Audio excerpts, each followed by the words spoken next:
Hey there, and welcome back to Baldur's Gate 3. My name is Pete, and today we complete another episode of this honor mode walkthrough with our Dark Urge Halfling Bard, Sylvia Hairyfoot.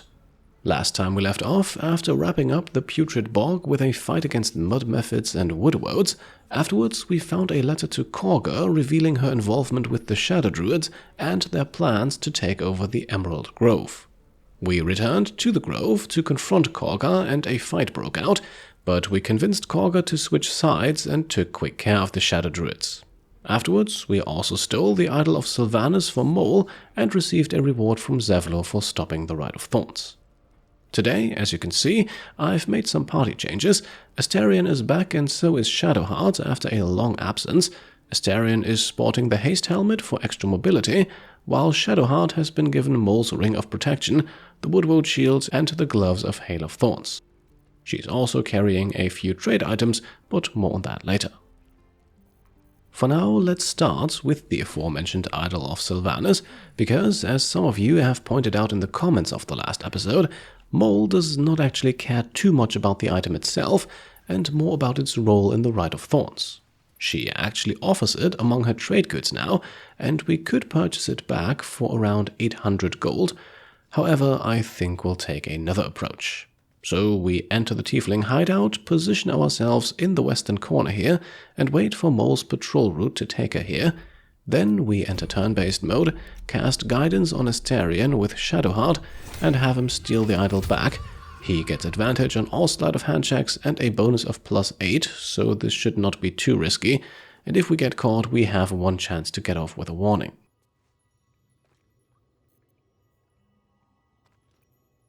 As you can see though, that won't be necessary, as he succeeds and we now have the idol in our inventory, and thus we gain permanent proficiency in nature and animal handling checks. So let's make our way back out of the hideout and take care of another small thing a comment reminded me of. For this one, we quickly want to fast travel back to the putrid bog. Shadowheart. Such a name implies yours is a difficult heart to find.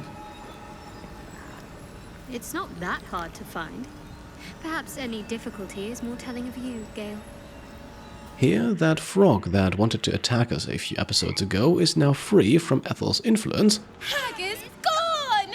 Happy! And regardless of which dialogue option we pick here, a reward will be offered. Happy! Happy! Come! Present! Sadly though, the frog only leads us to a hidden pouch that we have already found and looted before. Still, I wanted to show you this little interaction for the sake of true completion. Now then, I think it's time for the next chapter in this adventure. I would say the time has come to deal with the goblins, and to do so we can now travel to the Blighted Village. Here we head west until we enter uncharted territory, where we can gather a few ingredients, mugwort, honey, another mugwort, and up the small hill here we can also find a hidden treasure chest. That's curious.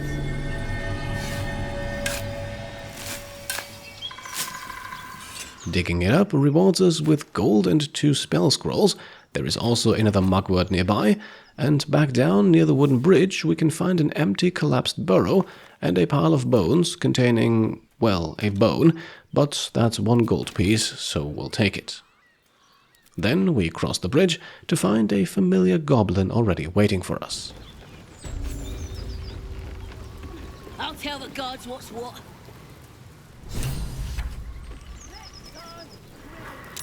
Goblins ahead. Well, look what the rat dragged in. Can it? I know something Ragslin will want to hear. Yeah?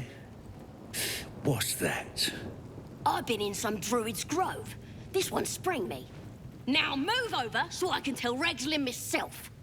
Hold on. Where are the raiders? Dead. Every last one. Ragslin's drow friend won't be happy to hear that. She'll be happy enough when I tell her where them looters is holding up. Let me through. Hold on now. Is it true what Sazza says? You helped her escape that grove? Right, no matter what we say here, we cannot arouse suspicion, so we might as well add some flourish with the bard option.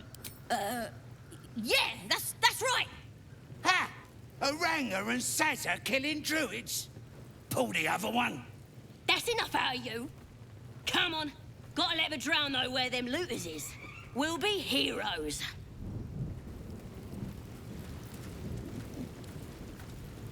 Stop fidgeting. God, cold fleas from the bloody walls. More likely you gave them fleas, you filthy bugger. Alright, and before we pass the checkpoint, let's speak to Olak directly. What? Since we're a halfling, we can also identify the noise coming from deeper in the camp as festive. Let's ask about that first. We're celebrating a raid. No better time in camp than this. Get yourself a bit of fun before it dries up. And let's follow up by asking about where that raid took place. Ripped the guts out of Joaquin's rest, we did. Inns are good for gutting. Lads even captured some duke. Worth celebrating, that is. Right, now we've been to Joaquin's rest already and saw what happened, therefore we can now switch topics and inquire about Halsin, who we are here to find. Who? If he ain't one of us, and if he's here, he's down in the pits. Down in the pits, no less. Sounds ominous among creatures that love blood sports. Better step to it. And that would be all we can get out of him. At this point, Astarion also receives another inspiration for peacefully bypassing the guards through dialogue, and we can get a few lines out of each one of them now, just to be thorough. Rip you for your giblets. Got thick giblets. Well on. Go on then. Enjoy the party. Touch me, and I'll bleed you out. Huh? Now, before leaving the checkpoint behind here, we can also interact with the war drum. We are playing a bard after all. Great taut drum sits before you. One strike would likely ring for miles, alerting goblin reinforcements. And let's use the bard option here to play the goblin drinking anthem. The performance check is easily passed with a DC of only 10.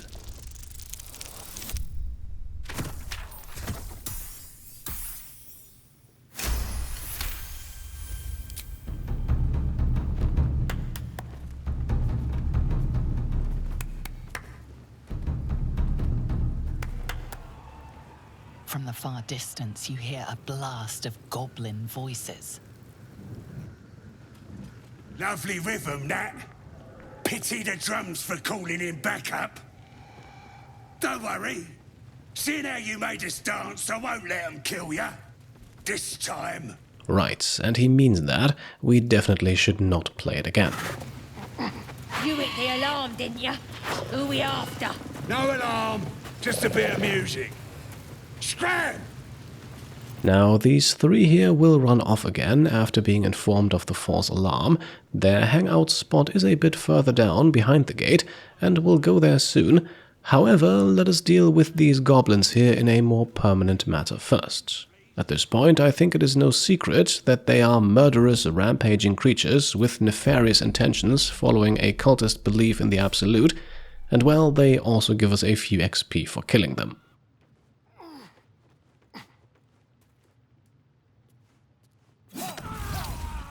So the one isolated scout over here goes down, and now we want to eliminate the rest of them. Don't worry, we won't miss out on any future interactions with them, and this will also only alert this group as long as we're quick about it. So we send Astarion up onto the wooden bridge, Sylvia moves up a little bit too, while Shadowheart and Gale remain where they are, on the high ground and far away from the action. The goal is to gain surprise, and attacking with Gale here achieves that. I found that a sneak attack from Astarion usually does not, for whatever reason. Either way, with a short delay, we enter the initiative order. However, we do so only with Astarion, not with Gale, who launched the attack. Seems like he's just so far away the goblins didn't notice him. Now, priority number 1 here are the trackers.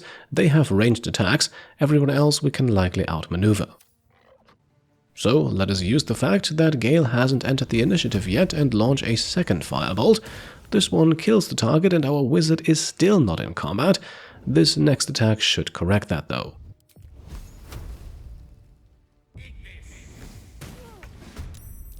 This mechanic can of course be heavily abused, but I don't think you're going to see me do that. It just doesn't feel suitable for this playthrough. After Shadowheart landed a critical hit with a firebolt of her own, we're using cantrips for now, as they should suffice in this fight. We can then sneak up with Sylvia and have her take down the last remaining archer. This also makes her invisible, and we can now retreat her back out of walk range. Shovel stays back even further, no need for her to get involved here, and then we have Astarion cast Hunter's Mark on Sentinel Olak. Afterwards he can hide and launch a sneak attack.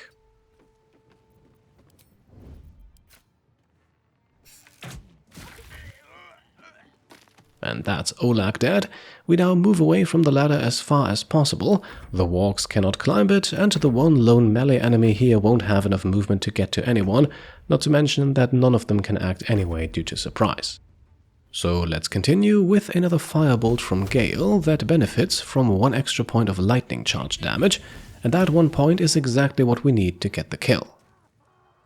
Now we are left with the wargs. Again, they can't climb ladders, and Astarion naturally gets advantage against them because he's wielding the hunting shortbow, so we can use his bonus action to dip his weapon in fire and won't need to hide to get the sneak attack.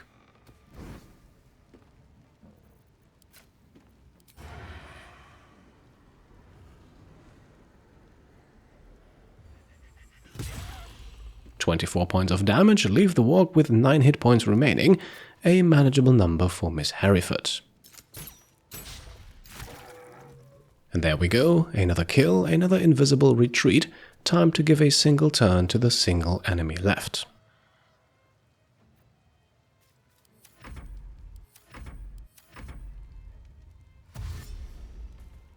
And a dash is all the warg can manage, only to be disappointed that Sylvia is no longer there. Let's make quick work of it now, beginning with a crossbow shot from Shadowheart, followed by another Hunter's Marked field sneak attack from Astarion.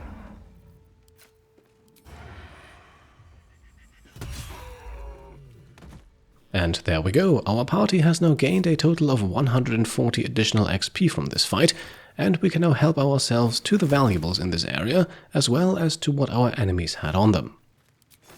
From the wargs we can salvage fangs that are used in the crafting of bloodlust elixirs, a very useful concoction once we are able to dish out a bit more damage. There's also a chest over here with some loot and a barrel with meat. Moving on, we now want to take a slight detour, turning southeast past this checkpoint, where we find some barrels and some traps.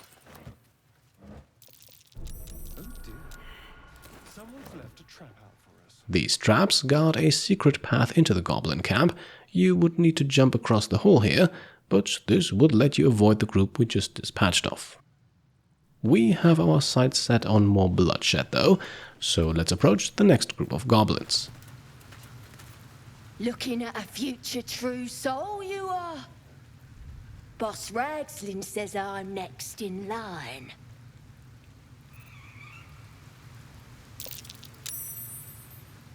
And the Knoll Norder I'm clean off. So much for the flaming fist, eh? Right, so the Flaming Fist we've met already at Joaquin's Rest. Likely that's what he's talking about. You ain't here? We sacked Joaquin's Rest and left it to burn. Drow flinging magic, gnolls snapping off heads. Inn's nothing but a pile of ash by now. Glorious. And we already know that they took some prisoners. Maybe we can squeeze a bit more info out of him. Bunch of prisoners got towed to Moonrise. City snobs mostly. But the Flaming Fist? Pile of smoking corpses. Now, I'm not sure if the continue dialogue option here is labeled correctly. Either way, this gets us directions to Moonrise Towers. You ain't know the broken road? Nah. I'll tell you real slow like, so you don't miss it. North.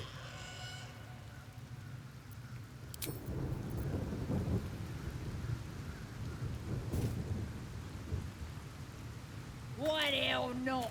It's a priestess gut. Tribe?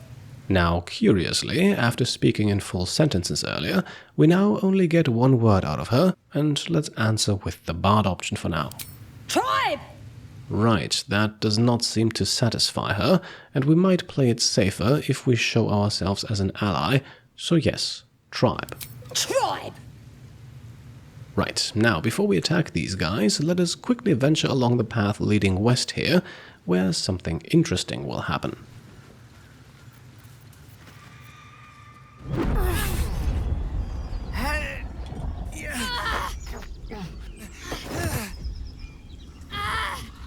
Hear my voice. Obey my command. The voice is irresistible. You recognize the overwhelming authority that you've used on others, only infinitely stronger, and turned against you. Your vision clouds, leaving you in a dark, featureless shadowscape. Nothingness in every direction. Then there are 3 figures before you. An armored male elf, exuding power and command. A handsome younger man with a quick, easy smile. And a pale young woman with even paler eyes. These are my chosen. They speak for me. Aid their search for the prism, and you will be worthy to stand beside them in my presence.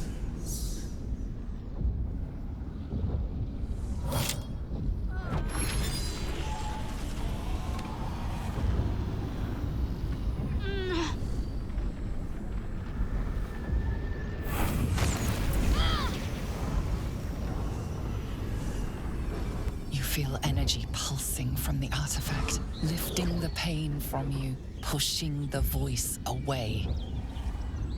My power grows. My forces gather. The reckoning draws near.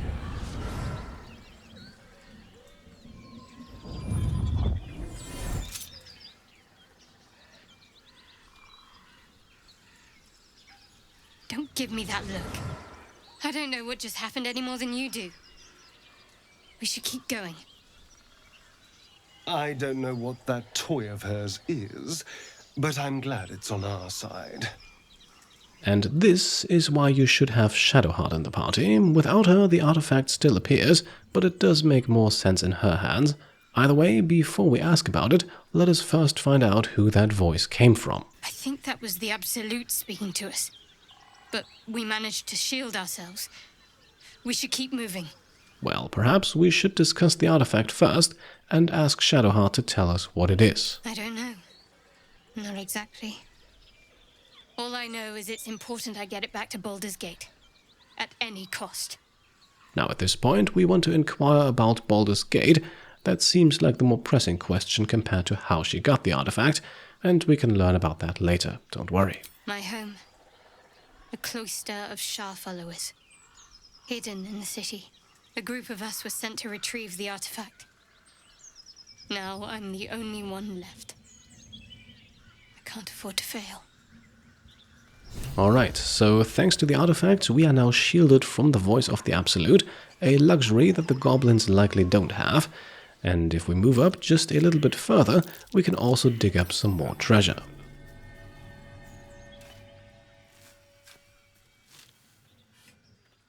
It is admittedly a disappointing haul, and this is also where the path ends for us.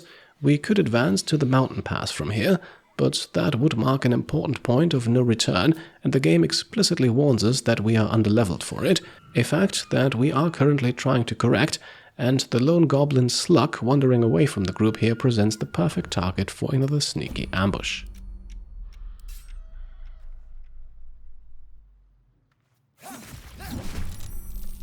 Astarion fells her in one swift blow, but somehow that still alerts the others. However, we gain surprise, and they have explosive barrels right next to them. Not a great combination. One goblin goes down immediately, the other is left with only 4 hit points, nothing a crossbow bolt from Sylvia cannot solve. And so we are now 60 XP richer and can once again help ourselves to some loot. There's sausages in chests, a spell scroll on one of the goblins, and 2 more chests near the cart here, one of them containing a valuable speed potion. However, I'm not entirely sure if that one's always there.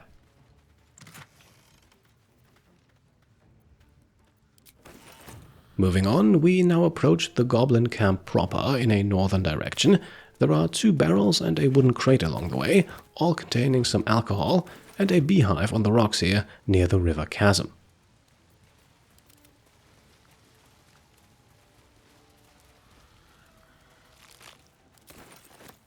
Overlooking that chasm, we also want to take note of a path leading down on the other side, but for now let's join the party. Sounds like they've captured themselves a bard. And indeed, we spot a familiar face. Ah, a stranger in a fair camp. Not with fragulous crown and with sceptre abraid, draw Rexlin, short work of the innkeeper made. The inn burnt to ash. The captives were many. Goblin kind had reduced them to cowering filfhenny. So raise it, your goblets, and drain them with pride. Draw Ragslin, the true soul, had led you glad. Alright, Volo's investigation of goblin behavior seems to be going splendidly, and no matter what we do in this interaction, the outcome will unfortunately always be the same, so there is no need to hold back our bardic urges. Let's give him another verse to work with. The DC of 10 is easily passed.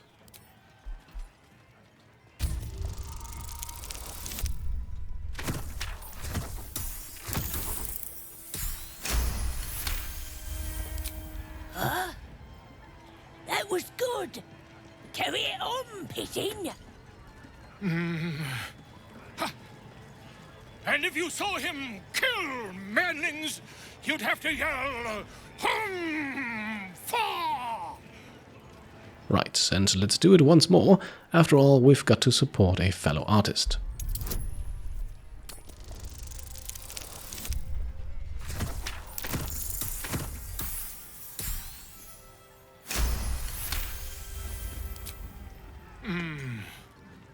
Why? He's a meatier creature than any I've spied. Oh, Balderdash. Oi, stranger! You meddling with my pigeon. He's talking stupid now. Come, let's continue our ballad. Draw Ragslin, draw Ragslin. I am draw Ragslin.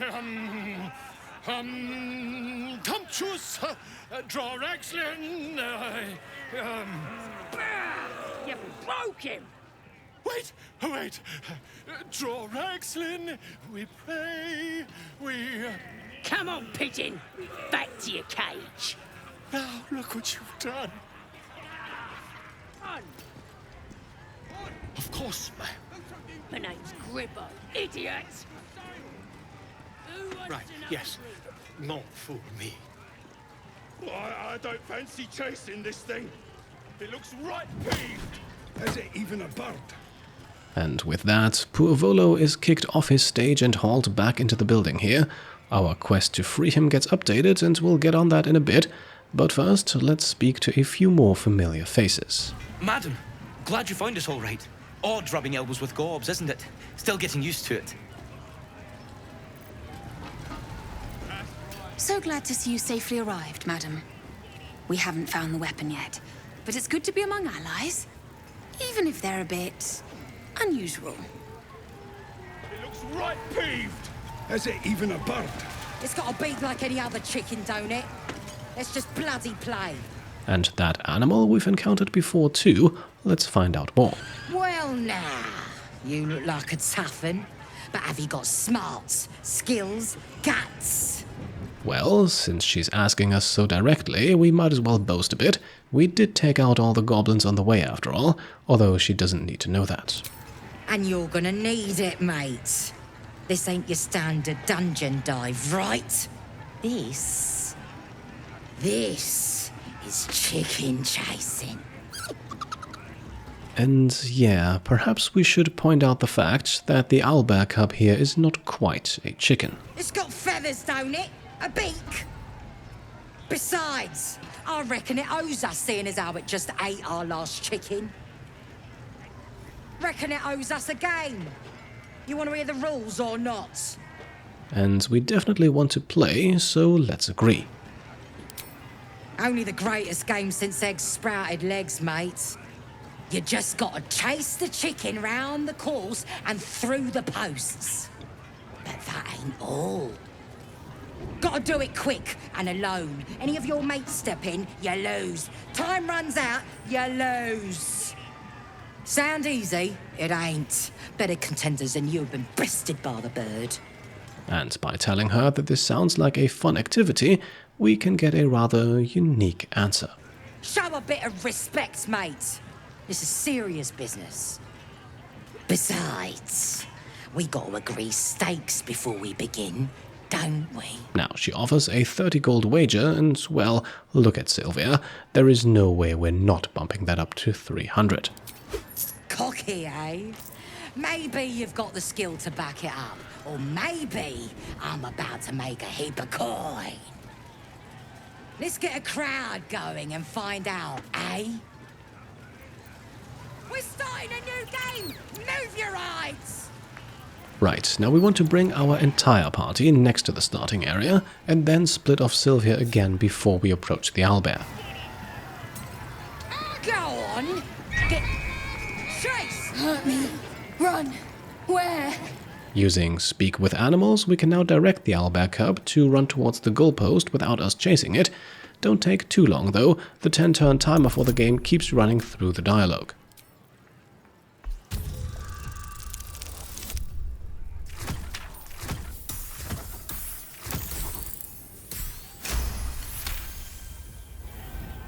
Safe. There. Run. Get it back on the field!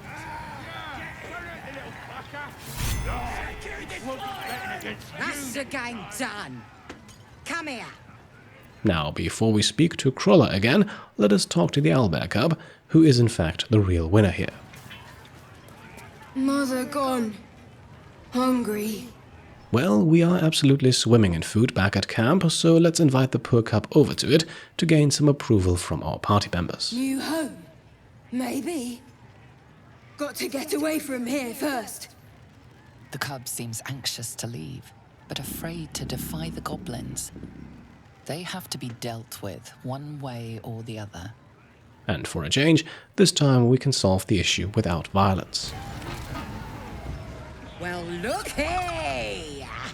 That thing works even better in a chicken. Reckon we won't eat it after all. Well, that's great to hear. Now let's collect our winnings. Pardon? Your what? Think you misunderstood, mate. Ain't no winnings, 'cause only a goblin can win chicken chase. Says so in the rules. As the symbol glows, power courses through you. Authority. Alright, now it might be premature to use our illicit powers this early, they might come in handy later. Even though the persuasion check here has a difficult DC of 18, we have 4 inspiration points saved up though, and the chance to refill them very soon.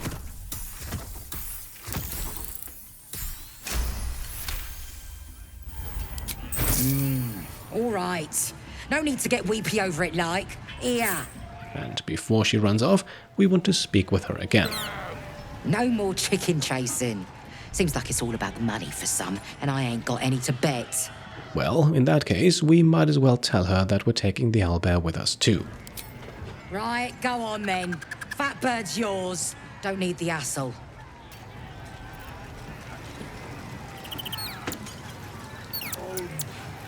Poor creature. I hope it can follow my scent to camp. Right, and so the Owlbear Cub runs off to camp, and we still have all of our inspiration points. Unfortunately, we don't actually have more money. Crawler just hands you back what you wagered.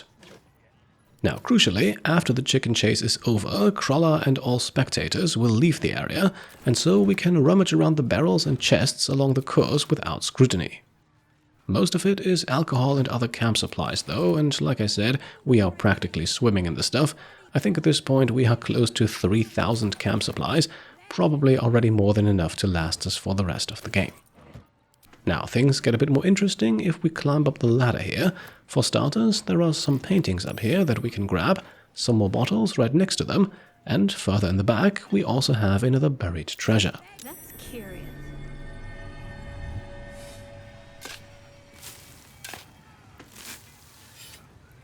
And with 2 spell scrolls, this one is quite good actually.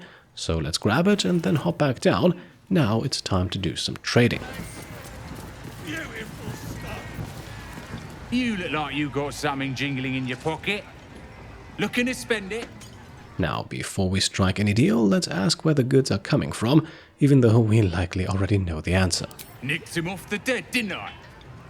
Right then, let's trade, and Grad here has a few unexpectedly good items for sale, as usual financed with loads of junk we found along the way.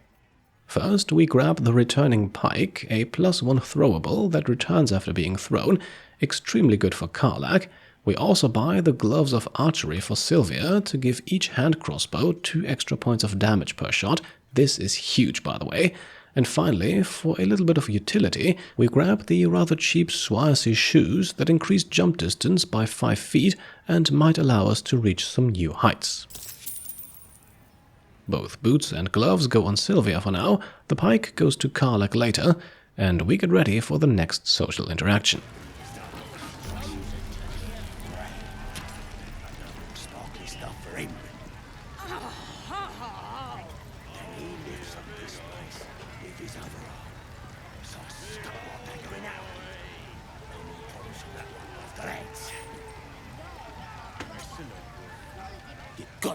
Gotta listen to Crusher.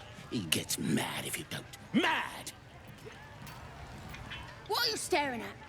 Think I'm small? Not like you're any taller. Not much.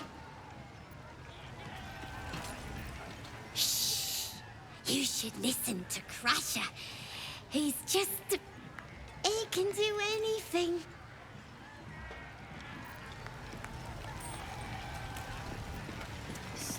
Fresh disarm with me bare hands.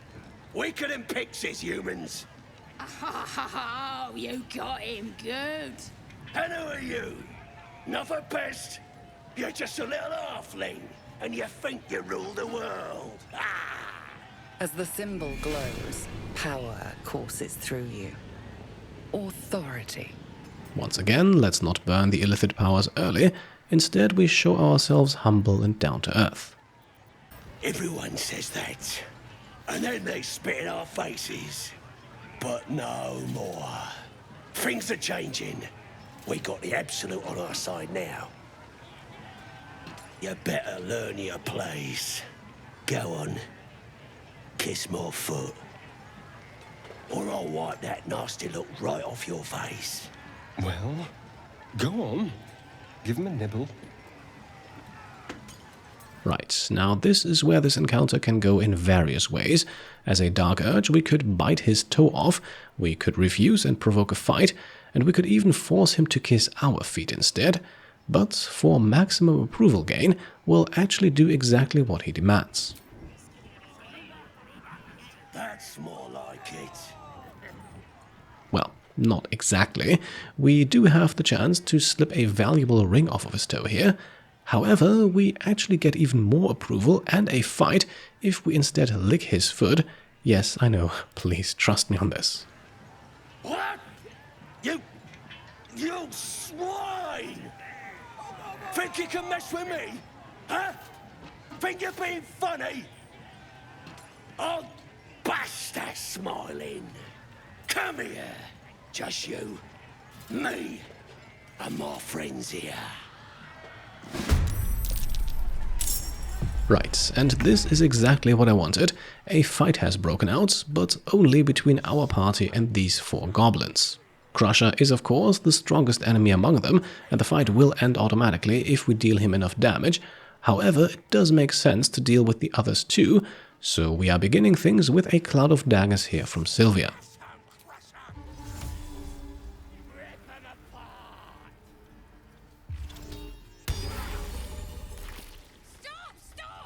As you can see, that immediately deals the first goblin enough damage to retreat from the fight. They are not dead though, but left with 1 hit point. Moving on, we use Shadowheart's Toll the Dead, a wisdom save, and the goblins are not great at those, so it has a 70% hit chance and removes the second enemy from the fight, also with 1 hit point remaining.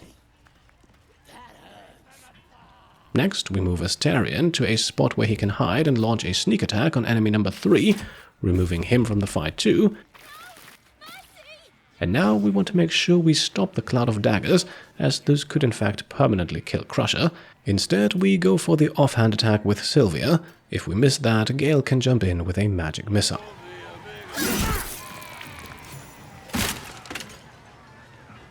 Wait! I yield! I yield! Best not leave any loose ends. This one might reward mercy with backstabbing. And contrary to Shadowheart's suggestion, we will now instead bask in the sweet, sweet satisfaction of having Crusher kiss our feet. Yes! Yes! There! There! I've done it! Now, very important, we do not want to kill him, at least not here, as that would turn the entire camp hostile, so let's just leave the humiliation at that for now. Nicely done. I probably couldn't have resisted kicking him in the teeth. Arrogant pig.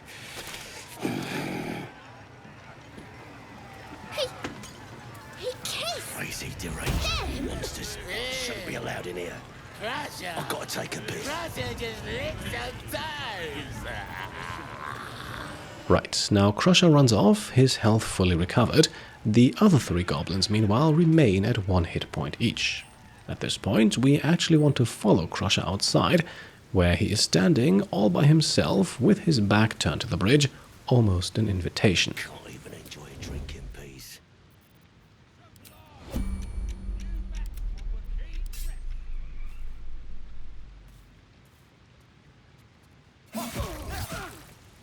Even with a sneak attack, his 31 hit points are a bit much for Astarion to deal with, even with the offhand attack here, so it's time to test out Sylvia's new gloves.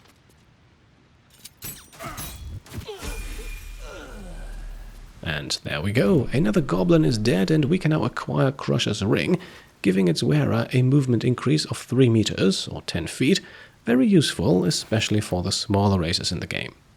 Speaking of movement, I also forgot to cast Longstrider on Shadowheart earlier, so let's fix that, and then note that yes, killing Crusher has earned us enough XP to advance to level 5. So let's take care of that right away. We begin with Sylvia, who arguably benefits the most from this, as she not only gains level 3 spell slots now, like all of our spellcasters at level 5, but crucially her bardic inspirations now also recharge on a short rest, meaning we can use those slashing flourishes in pretty much every fight. Her inspiration bonus die also improves to a d8, and we get to pick 1 3rd level spell for her now. Lots of choices here that I won't all go over, but we're going with plant growth. I know it's more of a utility spell, a wide area where movement speed is quartered. There are certainly options with more damage potential, but we're spreading those among our other party members. Speaking of which, up next is Astarion, and this is the point where the rogue slowly starts to fall off, unfortunately. Uncanny Dodge is a nice defensive option, having all incoming damage, but sadly in practice it's a bit bugged, and for our playthrough where we try to avoid taking damage in the first place, it is not really all that great. Moving on, we have Gale, who just gets to pick 2 new spells at this level. As you can see, the pool to choose from is quickly becoming quite impressive, and well, you may have seen this coming, Fireball and Counterspell it is. Fireball is just an amazing AoE damage spell and an absolute staple of the wizard class in D&D, while Counterspell is a bit more situational but able to stop any enemy spellcasting. Again, in this playthrough we might want to prioritize other spells, but we'll also be able to learn those from scrolls later. Finally, we have Shadowheart, and the Cleric is another class that really starts to shine around this level. First, Turn Undead gets improved to Destroy Undead, now dealing a decent chunk of radiant damage. Then, as a Trickery Cleric, Shadowheart gets Bestow Curse and Fear, 2 decent debuff spells as permanently prepared spells, and as a Cleric we also don't need to pick and choose, but can select any of the new 3rd level spells whenever we please. And there are some great ones here. Glyph of Warding, Spirit Guardians is fantastic, Animate Dead can create some pretty fun servant armies, and we'll likely see a few other spells in action from her too. All of that and more will happen in the next episode though. Unfortunately, full completion of the Goblin Camp, and by that I only mean the exterior here, still has quite a few encounters waiting for us, and we'll be able to learn quite a bit more about the events currently taking place around us, not to mention that we'll be able to spill a lot more goblin blood. So, I hope you're looking forward to that, and if you enjoyed today's episode, I would be very happy if you could leave a thumbs up.